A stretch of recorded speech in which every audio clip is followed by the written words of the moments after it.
Saudaraku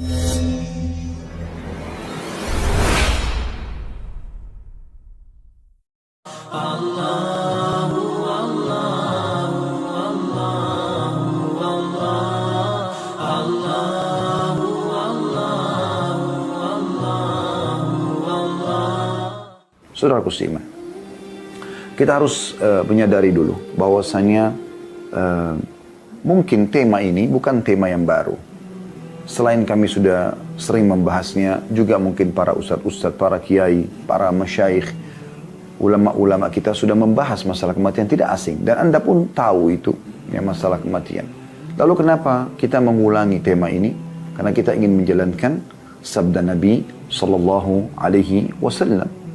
Hadis yang masyhur sekali, dan hadis ini memang perintah Nabi SAW untuk memperbanyak mengingat kematian itu.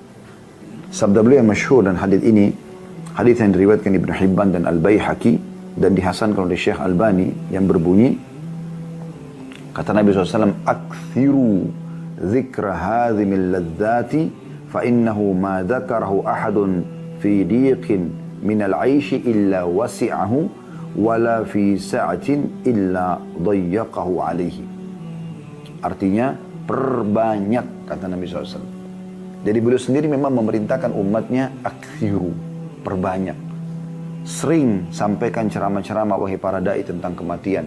Seringlah wahai umat Islam mendengarkan dari para da'i dan para ulama tentang kematian.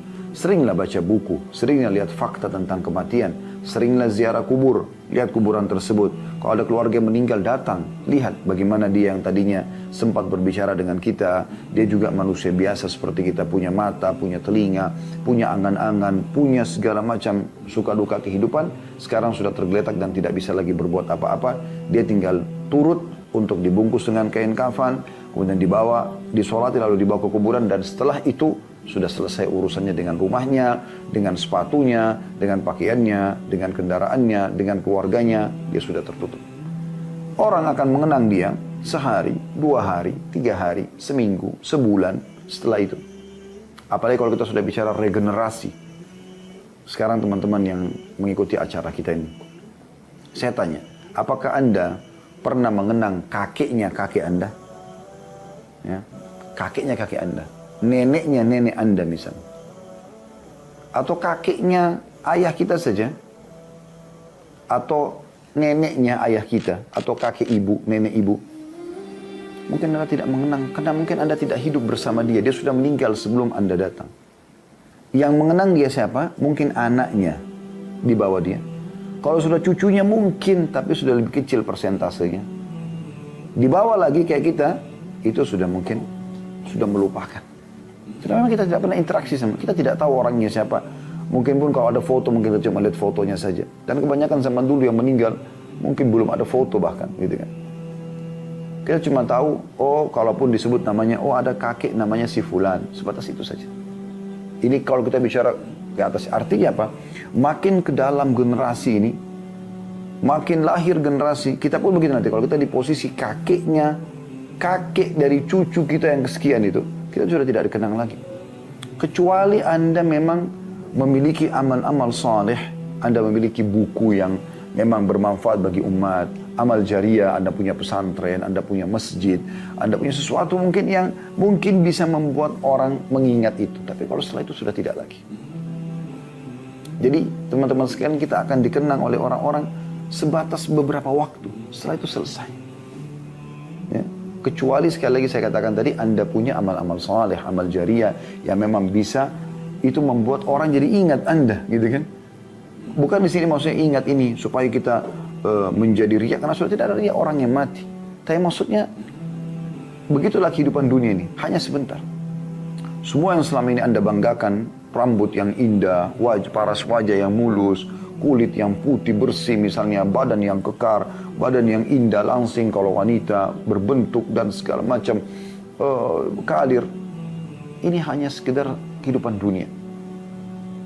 Kalau Anda meninggal, hari ini Anda berinteraksi, keluar dari rumah Anda tabrakan, Anda tidur tiba-tiba sudah tidak bangun lagi, tiba-tiba Anda kena jantung, tiba-tiba dan seterusnya, maka Anda akan meninggal dunia. Setelah itu, semua itu akan menjadi warisan semua.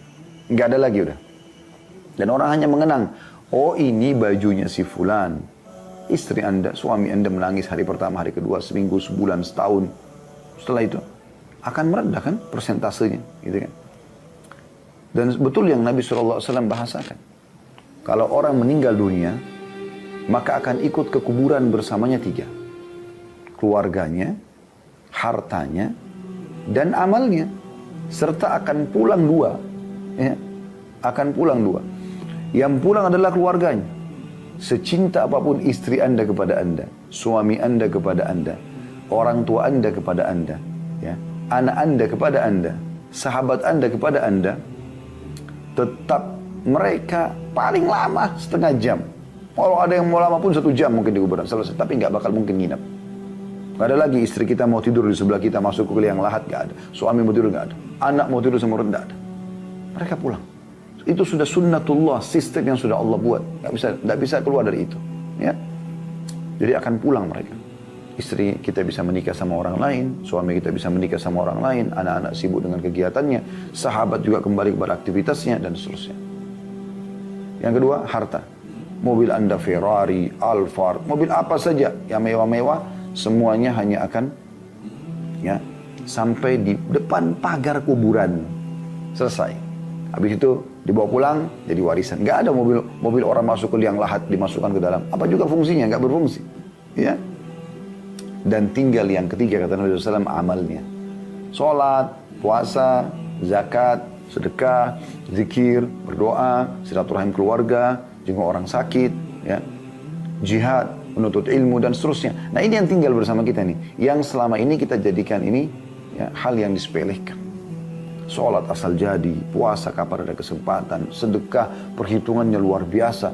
Padahal semuanya itu yang dia butuhkan. Ya. Jadi perlu teman-teman sekalian kita membahas tema seperti ini. Bukan untuk menakut-nakuti, tapi memang dia fakta yang banyak terlupakan oleh orang.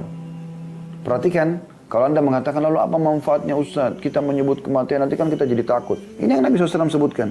Perbanyak ya, mengingat pemutus kelezatan atau kematian. Maksudnya kelezatan dunia ya. Karena jika seseorang mengingatnya saat kehidupannya sempit, dia lagi susah, lagi ada musibah, lagi ada cobaan. Kalau dia ingat mati, apa yang terjadi? Maka ia akan merasa lapang. Oh, saya toh juga akan mati. Seberat apapun penyakitnya, gitu kan? Seberat apapun gangguan orang lain, ya. Mati membuat semua jadi lapang dari musibah-musibah tersebut. Kita tahu kalau orang beriman di akhirat kita akan bisa menerima ya, apa yang merupakan hak kita yang masih ditahan oleh orang lain misalnya, ya kan? Kemudian juga kata Nabi SAW, dan jika seseorang mengingatnya saat kehidupannya lapang, dia lagi sehat, lagi kaya, lagi senang, lagi segala macam, maka ia ya tidak akan tertipu dengan dunia sehingga lalai akan akhirat. Maksudnya dia nanti, oh begitu rumahnya mewah, mobilnya bagus, prestasinya luar biasa, menjulang tinggi ke langit, toh juga saya akan mati. Mau dibawa kemana? Sekarang orang yang punya harta triliunan, teman-teman sekalian, dia mau kemanakan hartanya itu? Nah dia makan, kita makan berapa sih? 1 piring? Sekali makan kita bicara. 2 piring itu udah kenyang. Ya, udah kenyang. Anggap kita makan 2 piring, mungkin 1 piring nasi sama lauknya, 1 piring mungkin ada buah-buahan. Mungkin dengan 2 jenis minuman 1 kali makan. Anggaplah itu 1 kali makan. Pagi, siang, malam orang makan 3 kali. Ada juga orang yang makan. Kayak saya, alhamdulillah makan sehari 2 kali saja. Tapi ada orang makan 3 kali sehari misalnya. Oke, dia setelah itu berapa banyak yang dia bisa makan? Kalau dia datang ke satu restoran besar pun dia tidak bisa makan semuanya.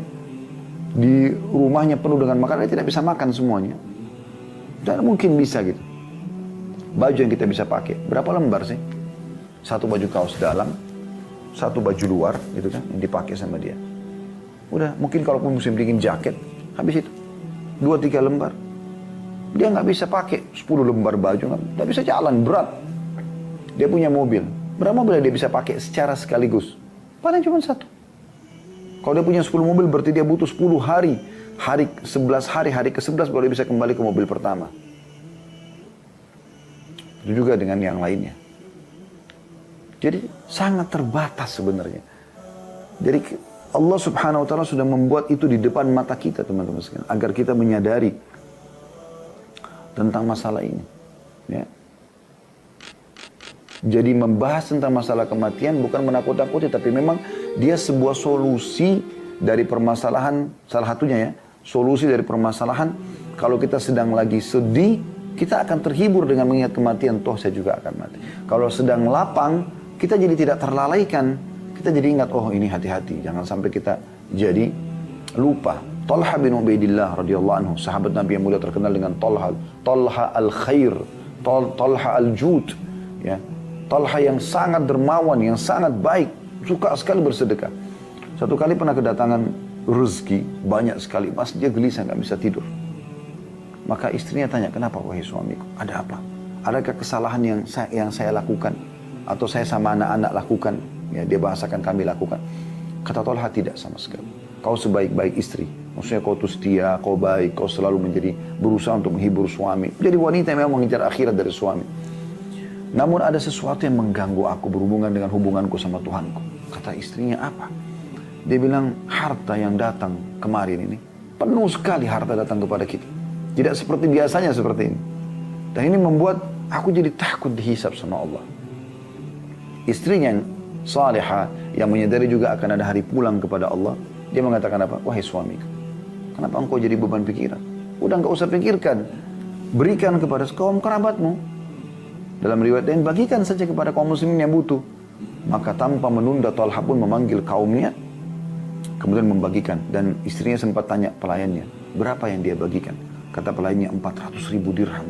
Miliaran uang dihabiskan. Dia tidak mau uang itu menjadi beban buat dia, dan sementara dia masih punya peluang untuk melakukan kegiatan-kegiatan kebaikan. Ya. Dan ini luar biasa. Allah, Allah.